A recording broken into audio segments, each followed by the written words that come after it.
both sides to make a deal have to want to make it. I have my own views. I want to keep them quiet for a little while because if I ever end up in the midst, that would be a great achievement to get a real peace. I want to meet with Bibi. You know, I'm going to be probably going over there pretty soon.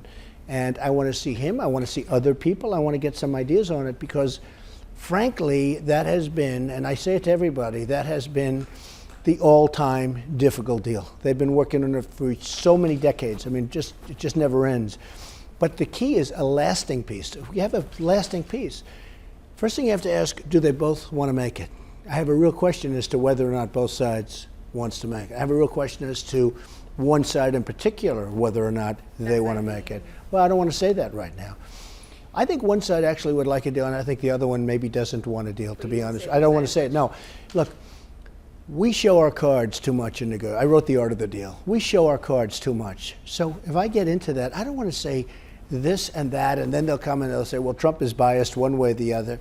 I think there's a chance that you could probably make a deal if you had a real deal maker, if you had somebody that knew what he or she was doing. In my opinion, if Israel wants to make a deal, I think a deal could be made. I think it will be made at some point. I think if I get elected, that would be something I'd really like to do because so much death, so much turmoil, so much hatred, that would be to me a great achievement. As a single achievement, that would be a really great achievement. I think a lot is going to do with Israel. And look, it's going to have to do with both sides, but a lot will have to do with Israel and whether or not Israel wants to make the deal, whether or not Israel's willing to sacrifice certain things. They may not be, and I understand that, and I'm okay with that, but then you're just not going to have a deal. So we'll see what happens. I'll let you know in about, if I win, I'll let you know 6 months from the time I take office. I will have a very good idea as to whether or not a deal can be made.